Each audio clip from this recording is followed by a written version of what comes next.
today we are at the Duncan Area Youth Engineering Contest. At points in times we've had close to 350 cars that will race in a day. We give each student or their teacher the instructions and the rules. They come up with a unique design because this is partly engineering. Not only is it the fastest car, but we also want to give points to students for engineering. This is a learning activity. So you're trying to get them to understand, what and how to benefit from making those adjustments to their car can help them. We broke it out into engineering as one part of the competition, and then the fastest car and the overall, okay? And so the first prize goes to an individual. They'll get $300, second is $200, third prize is $100. And then we also do a people's choice. Sometimes that's the car that's the fanciest looking car, may not be quite the fastest car. So we're trying to reward students for their efforts here.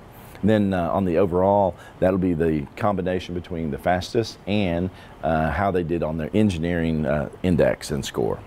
I hope the students will take away one, a sense of community, since all of the surrounding schools come together to do this event, and also just a little bit of math and science with making the cars and seeing them race, seeing how the CO2 just shoots them across the field.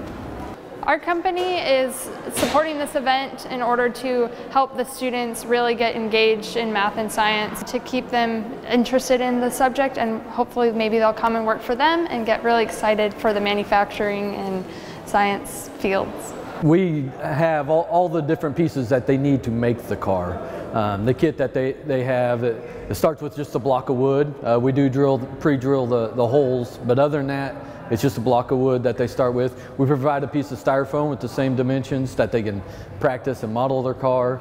We have the axles and the wheels in those kits, and the CO2 cartridge. They can use their own imagination and design process of however they want to design their car within the specs of the competition. But it's really up to them from that point. We just provide the raw materials for them to be successful.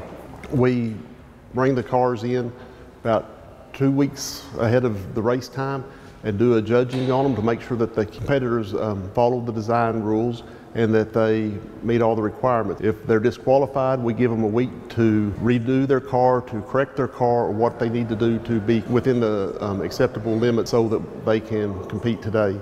The difference between a fast car and a not so fast car can be a lot of things.